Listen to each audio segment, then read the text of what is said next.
ॐ नमो भगवते वासुदेवाय। ॐ नमो भगवते वासुदेवाय। ॐ नमो भगवते वासुदेवाय। नारायणं नमस्कृत्य नरं चैव नरोत्तमं देवीं सरस्वतीं व्यासं ततो जयमुदीरयेत्।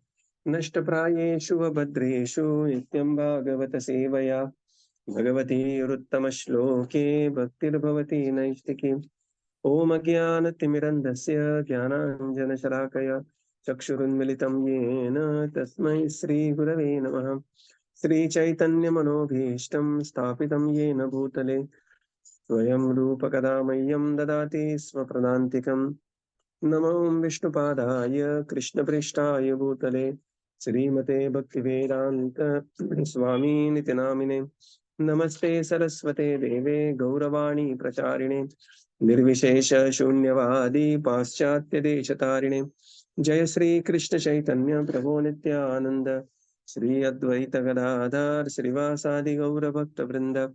हरे कृष्णा कृष्णा कृष्णा हरे हरे, हरे Ram Ram Ram Hare Hare.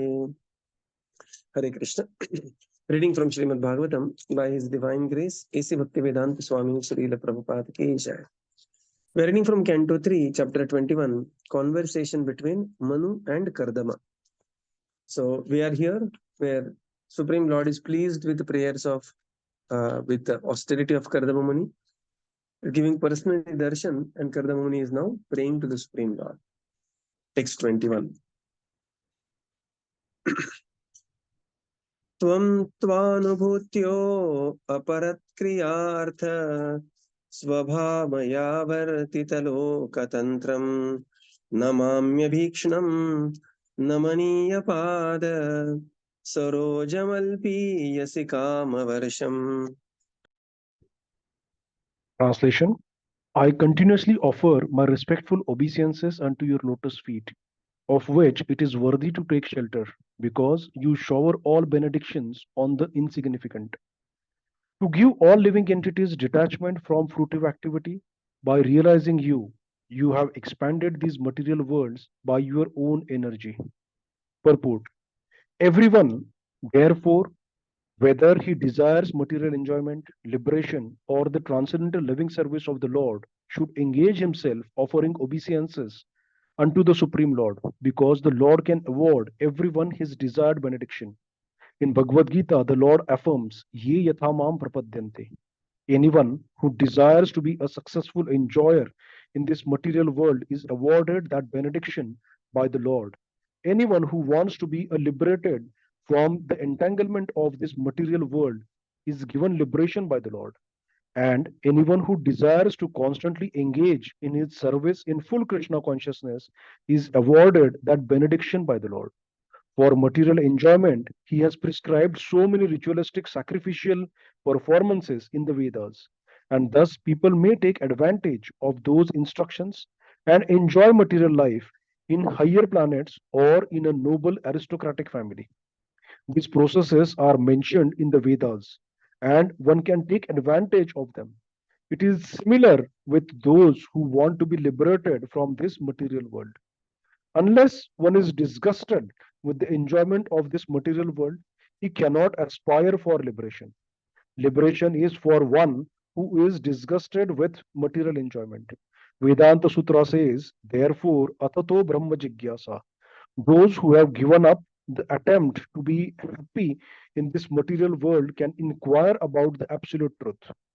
For those who want to know the absolute truth, the Vedanta Sutra is available, as is Srimad Bhagavatam, the actual explanation of Vedanta Sutra. Since Bhagavad Gita is also Vedanta Sutra, by understanding Srimad Bhagavatam, Vedanta Sutra, or Bhagavad Gita, one can obtain real knowledge. When one obtains real knowledge, he becomes theoretically one with the Supreme. And and when he actually begins the service of Brahman or Krishna consciousness, he is not only liberated but situated in his spiritual life. Similarly, for those who want to lord it over material nature, there are so many departments of material enjoyment. material knowledge, and material science are available, and the Lord provides for persons who want to enjoy them. The conclusion is that one should worship the Supreme Personality of Godhead for any benediction. The word Kama Varsham is very significant, for it indicates that he satisfies the desires of anyone who approaches him. But one who sincerely loves Krishna and yet wants material enjoyment is in perplexity. Krishna, being very kind toward him, gives him an opportunity to engage in the transcendental loving service of the Lord. And so he gradually forgets the hallucination. Hare Krishna. Kardam Muni further prays that, my dear Lord, I continuously offer my respectful obeisances at your lotus feet, which are only worthy taking shelter of. You are the benediction, you are the giver, shower of all your benedictions, Kama Varsham, and therefore I am taking shelter of your lotus feet. In the purport, Srila Prabhupada writes that anybody who has any desire can approach the Supreme Lord.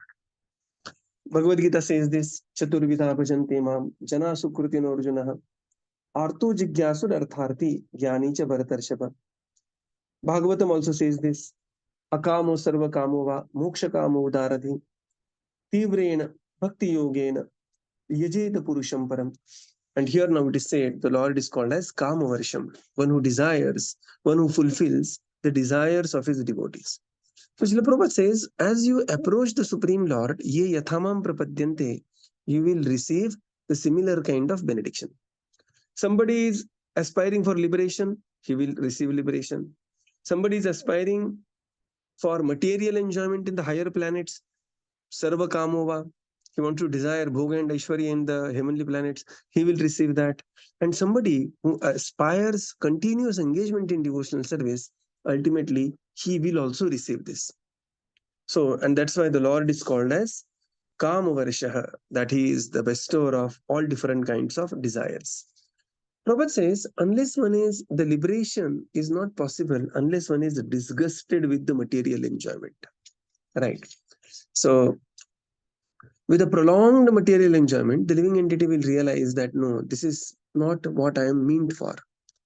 Right. Kshine punye, tetvam bhuktva, swargalokam vishalam. Kshine punye, martyalokam vishanti. That person is performing pious activities, accumulating credit, goes to the heavenly planets, enjoys there, depletes the punya, comes back, and the cycle continuously goes on for many, many lifetimes. Bahunam janmanamante. And then he will realize that there is nothing in sense gratification. I am not this body, and the senses which I am enjoying, it is simply a false identification. Right? Kamadinam katina katida. Very beautiful verse, Rupa Goswami writes. That I have served my senses for so long, but there is no respite, there is no. And then such a personality will look forward liberation. And then he will turn towards the Supreme Lord, looking for the liberation. He will come to Vedanta Sutra. The natural explanation of the Vedanta Sutra is Srimad Bhagavatam. At such disgust will lead to Athato Brahma Jigyasa, which is the first aphorism of the Vedanta Sutra. So natural commentary on the Vedanta Sutra is Srimad Bhagavatam, and further it is described there, and then he will attain the real knowledge. And when he starts acting in that real knowledge, he will be established in Sitam Sattve Prasidati. He will be established in spiritual life. This is how the Lord is giver of all the benedictions. So, therefore, here Kardama says, I am approaching your lotus feet, which are worthy taking shelter of.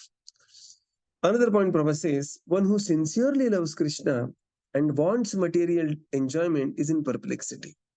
Because he is putting his leg on the two now boats which are going in opposite direction. Prabhupada says, Krishna consciousness and sense gratification goes ill together.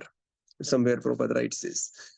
And therefore, to the degree, so those who are convinced devotees, they are enjoying spiritual life. Those who are convinced materialists, they are enjoying material life. Suffering is the one who is convinced of spiritual life but unable to give up the material life. Correct. He is convinced of the spiritual life, and therefore he will be in perplexity. But the Lord says, do not worry. The Lord is very kind towards them the Lord will give them opportunity to be simultaneously engaged in devotional service. Slowly, then naturally here higher taste will arise.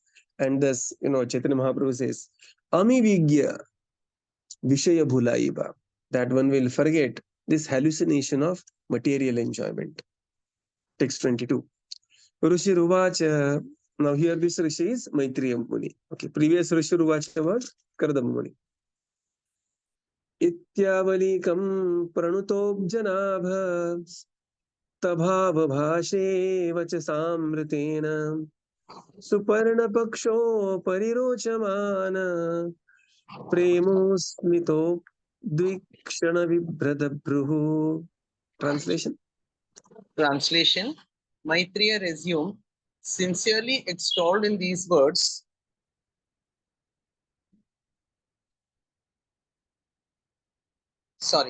Translation, Maitreya resumed, sincerely extolled in these words, Lord Vishnu, shining very beautifully on the shoulders of Garuda, replied with words as sweet as nectar. His eyebrows moved gracefully as he looked at the sage with a smile full of affection. Purport. The word Vachasramatena is significant. Whenever the Lord speaks, he speaks from the transcendental world. He does not speak from the material world. Since he is transcendental, his speech is also transcendental, as is his activity. Everything in relation to him is transcendental. The word Amrita refers to one who does not meet with death. The words and activities of the Lord are deathless, therefore they are not manufactured of this material world. The sound of this material world and that of the spiritual world are completely different. The sound of the spiritual world is nectarian and eternal, whereas the sound of the material world is hackneyed and subject to end. The sound of the holy name, Hare Krishna, Krishna Krishna, Hare Hare, everlastingly increases the enthusiasm of the chanter. If one repeats monotonous material words, he will feel exhausted. But if he chants Hare Krishna 24 hours a day, he will never feel exhausted. Rather, he will feel encouraged to continue chanting more and more. When the Lord replied to the sage Kardama, the word Vachasamrutena is specifically mentioned since he spoke from the transcendental world. He replied in transcendental words, and when he spoke, his eyebrows moved with great affection. When a devotee praises the glories of the Lord is very satisfied and he bestows his transcendental benediction upon the devotee without reservation because he is always causelessly merciful towards his devotee. Hare Krishna. Maitreya Muni continued. Sincerely extolled in this words, Lord Vishnu, shining very beautifully on the shoulders of Garuda. So we have to see where the Lord Vishnu is. When Lord Vishnu appeared, he was standing on the shoulders of Garuda Dev. Right. This we have seen last time in the previous reading. He replied with the words as sweet as nectar, Vachasamritena. So Lord's words are nectar. His vacha, dhira gambhiraya, and that is how the Lord's vacha is being explained. His words are nectarian words. His eyebrows moved gracefully as he looked at the sage with a smile full of affection. Prema smita. So this is how the Lord is explained here. In the purport, Srila Prabhupada writes, the words Vachasamritena is significant. Why? Because whatever the Supreme Personality of Godhead speak is Amrita. Whatever he speaks, it is from the transcendental world. Because the Lord is transcendental, whatever he speaks is also transcendental, it's spiritual. And everything in relationship with the Supreme Lord is transcendental. And therefore, Amrita means that one who does not want to meet death, he should be always drinking this Amrita. And what is the best of all the Amritas is Bhagavad Gita. Bhagavad Gita, Kinchita Pita. Shankaracharya says like this in Gita Mahatmya. Prabhupada says, where the sound of the material world is very pale and hackneyed, the spiritual sound is nectarian and eternal. What is the proof? Prabhupada says the proof is in the holy name. When one is chanting Hare Krishna, Krishna Krishna, Hare Hare, Hare Ram, Ram Ram, Hare Hare, the enthusiasm of the chanter will everlastingly increase. Right? Everlastingly increase. So we have devotees say that I'm chanting 4 rounds, Prabhuji, 6 rounds, and then we come to it, 16 rounds, aspire for initiation. And then there are devotees, like recently in Pune, one very famous devotee had come, Gudakesh Prabhu, 75-year-old, very old devotee, disciple of His Holiness Gopal Krishna Goswami Maharaj. And for last 20 years, he's every day chanting 128 rounds. I'm no way recommending. I'm chanting myself only 16 rounds. But here we are seeing the enthusiasm of the chanter everlastingly increasing. Last 20 years, he's chanting 128 rounds every day. Gets up at 2:30 in the morning and straight till 4:30 p.m. 2:30 a.m. to 4:30 p.m. he completes his 128 rounds. Right. And devotees asked him that, Prabhuji, last 20 years, did you miss any time your 128 rounds? He became very morose. He said that, there was one day where I missed. My daughter's marriage was there. And that day, I could chant only 68 rounds. But I covered the next couple of days, I covered those. The difference between another 64 rounds I covered. 60. So, this is the example of, the everlasting enthusiasm. And what is the proof? This is the proof that this is the spiritual sound vibration. We know that in the Cambridge University, there was an experiment conducted about efficacy of chanting, efficiency of chanting Hare Krishna. And they said that, it is repetition, therefore it's easy to chant. And they asked people to chant this most famous phrase in the world that time was Coca-Cola. And mantra was created with Coca-Cola. And this, there were two groups were made. One group was two very, very alien groups. They were not introduced to chanting, nothing. They were raw two groups.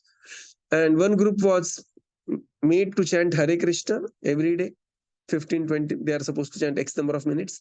And another group was supposed to chant this Coca-Cola mantra. Coca-Cola, Coca-Cola, Coca-Cola, Cola-Cola, Cola-Cola, Coca-Cola, Coca-Cola, Cola-Cola. Something like that. They just constructed a mantra like this. They said that because it is repetition, one is able to chant. And the second group got so frustrated in a couple of days, they just gave up the experiment. They said that we don't want your experiment, you don't want your money also. You just get lost from here. And the other group continued. And the experiment is big enough. Later, finally, they concluded that chanting Hare Krishna is a transcendental sound vibration. Prabhupada writes the same thing here. One can chant 24 hours a day and he will not feel exhausted. And there is an example of Namacharya Haridas Thakur. Gudakesh Prabhu, we have seen, is still existing. He's here on the planet. Okay. And there are innumerable devotees like this who chant 64 rounds a day, who chant. Okay. So this is the proof that chanting Hare Krishna comes from the another platform. As the Lord was replying in the transcendental words, he spoke with his eyebrows moved in great affection. And this is the reciprocation of the Lord. So Lord is not some stone, absolutely sentient. So when we feelingly approach the Supreme Lord, the Lord will also feelingly reciprocate. He was looking at his devotee. So Prabhupada says, when the devotee praises the glories of the Lord is very satisfied and he bestows his transcendental benedictions upon such a devotee without reservation, because he is always causelessly merciful towards his devotees. The Lord is looking to benedict his devotees, and whenever a devotee approaches the Lord is always very happy to award benediction. Now we see, now we enter the next section of this, where the Lord is speaking to Kardama Muni. Text 23 to 32. This is the fourth section of the chapter. Lord speaking to Kardama Muni. Sri Bhagavan Uvacha Viditva Tava Chaityam Me Puraiva Samayojitat Tadarthama Atmanamatma Nityas Tasyaivaham Samarchitah. Translation. The Supreme Lord said, having come to know what was in your mind, I have already arranged for that for which you have worshipped me well through your mental and sensory discipline. Purport. The Supreme Personality of Godhead in his Paramatma feature is situated in everyone's heart. He therefore knows the past, present, and future of every individual person as well as his desires, activities, and everything about him. It is stated in Bhagavad Gita that he is seated in the heart as a witness. The personality of Godhead knew the heart's desire of Kardama Muni, and he had already arranged for the fulfillment of his desires.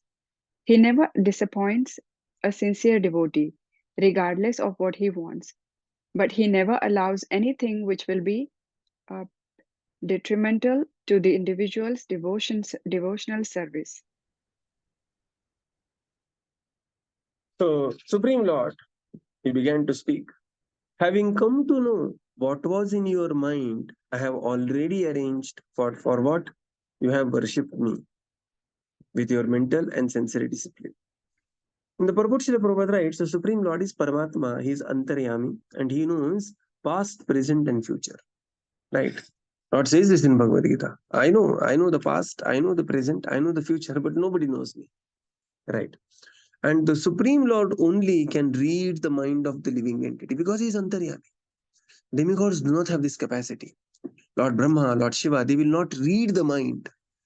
Right? The Supreme Lord can read the mind because he is Antaryami and is situated within the heart. Sarvasya chaham hridi sannivishto, because he is situated in the heart of the living entity. In fact, it is said, the Lord smells the desire of the living entity even before the living entity becomes conscious of his own desire. And therefore, as a devotee, we have to be very careful of our desires, what we are planting in our mind, because there is a chance of they getting fulfilled. And not all desires and what all we desire is all good for us. Right? He never disappoints his sincere devotee, regardless of whatever he wants. But he will never allow anything which is detrimental to individuals' devotional service. So this is the grace of the father and the love of the mother, both combined, put together. Ami Vigya Vishaya Bhulaiva. So the Lord will look for the desire of the devotee. If the desire is in the ultimate welfare of the devotee, then that will be fulfilled. Otherwise, the desire will be purified. Right. Text 26. न वै जातुं ऋषैव स्यात् प्रजाध्यक्षमदर्हणम् भवद्विधेषु अतितरां मयि संभृतितात्मनाम्. Translation. The Lord continued, My dear Rishi, O leader of the living entities, for those who serve me in devotion by worshipping me, especially persons like you, who have given up everything unto me, there is never any question of frustration. Purport. Even if he has some desires, one engaged in the service of the Lord is never frustrated. Those engaged in his service are called Sakama and Akama. Those who approach the Supreme Personality of Godhead with desires for material enjoyment are called Sakama. And those devotees who have no material desires for sense gratification but serve the Supreme Lord out of spontaneous love for him are called Akama. Sakama devotees are divided into 4 classes: those in distress, those in need of money, the inquisitive, and the wise.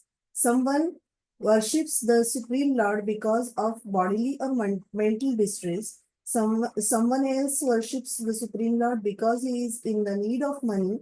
Someone else worships the Lord out of inquisitiveness to know him as he is, and someone wants to know the Lord as a philosopher can know him by the research work of his wisdom. There is no frustration for any of these 4 classes of men. Each is endowed with the desired result of his worship. So the Lord says, My dear Rishi, O Prajapati, for those who serve me in devotion, there is no question of frustration. Such a beautiful, hope-giving verse this is, right? For those who serve me in devotion, there is no question of frustration. And previously, the Lord has clarified, but desire only what is good for your devotional service and your overall good. In the Prabhupada Srila Prabhupada writes that if somebody desires something and worships the Supreme Lord, he will never be frustrated. Generally, people approach the Supreme Lord with material desire and they are called as Sakama Bhakta. Sa means with, Kama means desire. Sakama Bhakta means those who have become devotees with desires, some material desire to be fulfilled. And then there are Akama or Nishkama Bhakta who have become devotees simply to please the Supreme Lord. They have no internal motive. Those who are Sakama Bhakta, they are divided into 4 types. Chaturvidha, Lord says, Bhajante Ma, Jana Sukritino Arjuna, Arto, Jidnyasur, Artharthi, Jnani. Arto means one who is in distress. Artharthi means one who is in need of money. Jidnyasu means one who is inquisitive, and Jnani means one who is wise and has come to natural conclusion. Vasudeva Sarvamiti. And all of them, Prabhupada says, can approach the Supreme Lord and there will be no frustration to all of them. There are examples. Like we see Gajendra, Arto, Ajamil, Arto, right? Then there were Jidnyasu, Chatush Kumar. They were very inquisitive, just moving around here and there. Then there is Artharthi, Dhruva Maharaj. He was desperately wanted some material possession. And Jnani, here Jnani is Kardava Muni. He had a desire because he was the Prajapati. He had a desire, he expressed his desire, and he achieved his ultimate result.